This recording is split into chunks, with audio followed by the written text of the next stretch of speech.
এখন সম্পূরক প্রশ্ন করবেন মাননীয় সদস্য জনাব ইসরাফিল আলম। মাননীয় স্পিকার, আপনাকে ধন্যবাদ। আমি মাননীয় প্রধানমন্ত্রীর কাছে সবিনয়ে সম্পূরক প্রশ্ন উপস্থাপন করতে চাই যে আজকের শিশু আগামী দিনের জাতির কাণ্ডারি। দেশের শিশু শ্রমের সাথে জড়িত অধিকাংশ শিশু দরিদ্র অতি দরিদ্র পরিবার থেকে আগত। তাদের কল্যাণের জন্য এই প্রথম মাননীয় প্রধানমন্ত্রী এই বাংলাদেশে শিশু শ্রমনীতি প্রণয়ন করেছেন এবং এই ঐতিহাসিক সিদ্ধান্ত পদক্ষেপ দেশে শুধু নয় আন্তর্জাতিক বিশ্বেও ব্যাপকভাবে প্রশংসিত হয়েছে।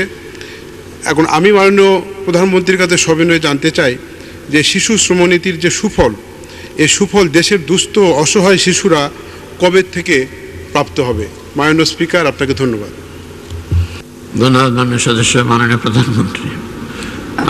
মাননীয় স্পিকার, আসলে তো আগে কোনো নীতিমালাই ছিল না, যাক এখন একটা নীতিমালা হয়েছে। এখানে শিশুরা যাতে কোনো রকম এমন কাজ তাদের করতে না হয় যেটা করলে পরে তাদের শারীরিক বা মানসিক ক্ষতি হবার সম্ভাবনা থাকে। আর এই শিশুদের লেখাপড়া ইতিমধ্যে আপনারা জানেন যে আমাদের এখানে প্রাথমিক শিক্ষা পর্যন্ত অবৈতনিক। তাছাড়াও এই শিশু শ্রমের সঙ্গে যারা জড়িত, আমরা বিভিন্ন ক্ষেত্রে তাদের ট্রেনিং দেওয়া, তাদেরকে লেখাপড়া শেখানো, সেই পদক্ষেপগুলি কিন্তু ইতিমধ্যে নেওয়া হয়েছে।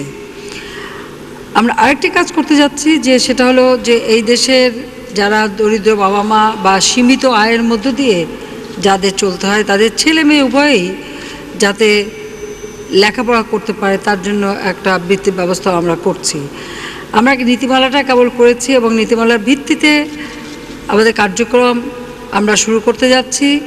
আর মাননীয় সংসদ সদস্য যিনি বলছেন, তিনি তো শ্রমিক আন্দোলন করেন, কাজে তাকেও আমি বলবো যে এটা একজন সংসদ সদস্য হিসেবে কাজে এই নীতিমালাটা যাতে দ্রুত কার্যকর হয় তার জন্য আমাদের সকলকেই উদ্যোগ নিতে হবে এবং সকলকে এই ব্যাপারে কাজ করতে হবে এবং খুব তাড়াতাড়ি যাতে এটা বাস্তবায়ন হয় এবং তার সুফলটা যাতে শিশুরা পায় সে ব্যবস্থা আমরা নেব।